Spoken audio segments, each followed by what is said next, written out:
little fish. So, first of all, sorry for the accent.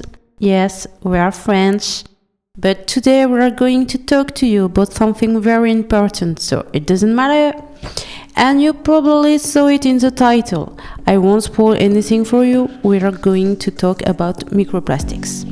So, what are microplastics? Well, since it's micro, of course, it means that it's small, less than 5 millimeters, and the word plastic, of course, means that it comes from plastic material. But in more detail, it's fragments of plastic objects or plastic microbits or even synthetic fibers.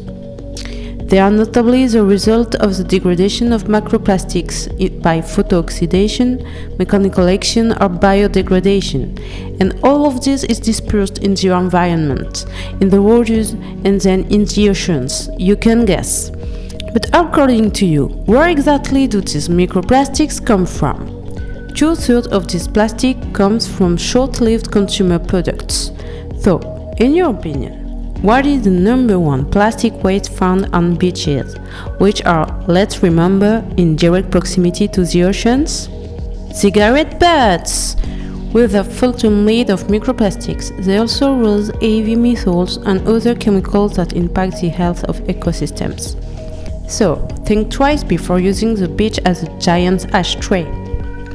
Second comes textiles, with plastic materials such as polyester, acrylic and nylon, which represent 60% of the composition of clothing.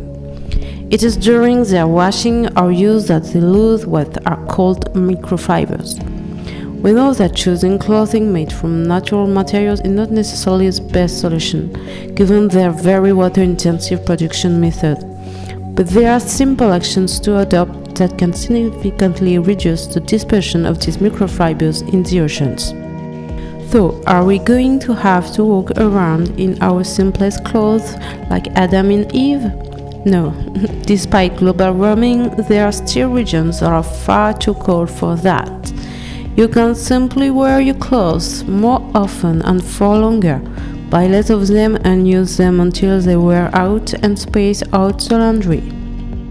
Look at the bright side, saving water, laundry, energy, and costs like hanging out the laundry.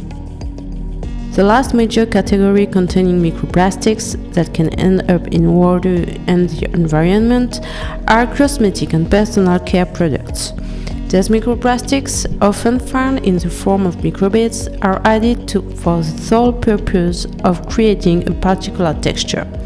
Hydroalcoholic gel, hand soap, toothpaste, and deodorant. You should know that these particles can pass through the skin and be absorbed or even ingested in the case of lipsticks. By reducing their consumption, buying products that use minimal packaging, or even examining ingredient lists, consumers can limit their potential exposure to microplastics, according to Marjorie Probacher, head of the campaign to combat microplastics at the Plastic Soup Foundation. Here are some figures to give you an idea of the scale of the phenomenon. 430 million tons of plastic produced each year. 6,000 billion cigarettes consumed per year.